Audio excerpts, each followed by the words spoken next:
ఒక ప్రముఖ మీడియాపై చర్యలకు కూటమి ప్రభుత్వం ఉపక్రమించనుందా?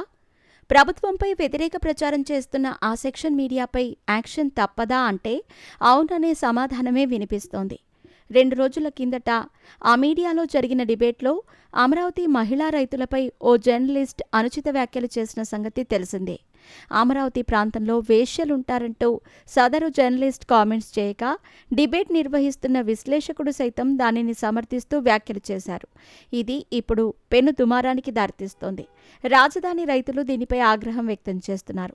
అలాగే ఆ మీడియా ఛానల్ అధినేతను, ఆమె భర్తను క్షమాపణలు చెప్పాలన్న డిమాండ్ పెరుగుతోంది. తాజాగా ఈ ఘటనపై డిప్యూటీ సీఎం పవన్ కళ్యాణ్ స్పందించారు. ఈ విషయంలో కఠిన చర్యలు తప్పవని హెచ్చరికలు జారీ చేశారు. దీంతో సదరు జర్నలిస్ట్, విశ్లేషకుడితో పాటు ఆ ప్రముఖ ఛానల్ యాజమాన్యంపై చర్యలు తప్పకుండా ఉంటాయని స్పష్టమవుతోంది. సాధారణంగా డిప్యూటీ సీఎం పవన్ కళ్యాణ్ స్పందించిన తర్వాత చాలా విషయాలపై ప్రభుత్వం సీరియస్గా దృష్టి పెడుతోంది. సర్వసాధారణంగా వస్తున్న ఆనవాయితీ ఇది. కొద్ది రోజుల కిందట సోషల్ మీడియా వికృత చేష్టలకు పాల్పడిన వైఎస్ఆర్ కాంగ్రెస్ పార్టీ అనుకూల వ్యక్తులపై పవన్ కళ్యాణ్ సంచలన వ్యాఖ్యలు చేసిన సంగతి తెలిసిందే. ఇలా పవన్ ప్రకటన చేశారో లేదో పోలీసులు రంగప్రవేశం చేశారు. రాష్ట్ర వ్యాప్తంగా అరెస్టులు ప్రారంభమయ్యాయి. వైఎస్ఆర్ కాంగ్రెస్ పార్టీ హయాంలో సోషల్ మీడియాలో అనుచిత వ్యాఖ్యలు చేసిన వారిపై చర్యలు తీసుకున్నారు. చాలామంది నేతలు ఇప్పుడు అనుచితంగా ప్రవర్తించారు. అటువంటి వారి అరెస్టులు కూడా ప్రారంభమయ్యాయి. ఎప్పుడైతే పవన్ అటువంటి వారి విషయంలో ఉదాసీనత వద్దు అని ప్రకటన చేశారో నాటి నుంచి అరెస్టుల పర్వం ప్రారంభమైంది. ఇప్పుడు అమరావతి మహిళా నేతలపై అనుచిత వ్యాఖ్యల విషయంలో సైతం పవన్ తీవ్ర స్థాయిలో హెచ్చరికలు జారీ చేయటం విశేషం. అమరావతి మహిళా రైతులపై అనుచిత వ్యాఖ్యలు చేసిన వారిపై చర్యలు తప్పవని స్ట్రాంగ్ వార్నింగ్ ఇచ్చారు డిప్యూటీ సీఎం పవన్ కళ్యాణ్. బాధ్యులపై సైతం కఠిన చర్యలు తీసుకుంటామని హెచ్చరించారు.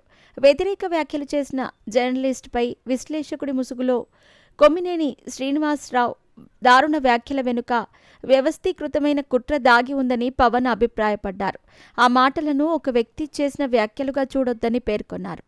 ఆ మీడియా సైతం ఆ వ్యాఖ్యలతో మాకు సంబంధం లేదని, సదరు వ్యక్తి అభిప్రాయం అంటూ తప్పించుకునేందుకు వీలు లేదని కూడా తేల్చి చెప్పారు పవన్ కళ్యాణ్. కనీసం ఈ ఘటన తర్వాత ఆ మీడియా యాజమాన్యం కనీసం ఖండించని విషయాన్ని ప్రస్తావించారు.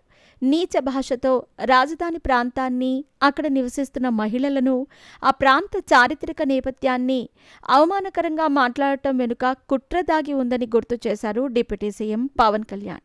అయితే ఈ ఘటనపై పవన్ కళ్యాణ్ స్పందించేసరికి చర్యలు తప్పకుండా ఉంటాయని అంతా భావిస్తున్నారు. ఇప్పటికే సదరు జర్నలిస్టుపై ప్రత్యేక వీడియో విడుదల చేశారు. అయితే అందులో కూడా ఎక్కడా పశ్చాత్తాపం వ్యక్తం చేయలేదు. తాను అమరావతి అని ప్రస్తావించలేదని, అమరావతి చుట్టుపక్కల ప్రాంతాల్లో అంటూ సంబోధించానని చెబుతున్నారు. పైగా తన మాటల్లో ఎటువంటి తప్పిదాలు లేవని సమర్థించుకునే ప్రయత్నమే చేశారు. అయితే ఇప్పుడు డిప్యూటీ సీఎం పవన్ కళ్యాణ్ రంగంలోకి దిగటంతో బాధ్యులపై చర్యలతో పాటు ఆ మీడియా ఛానల్ యాజమాన్యంపై సైతం చర్యలకు దిగే అవకాశం ఉంది. చూడాలి మరి ఏం జరుగుతుంది అనేది.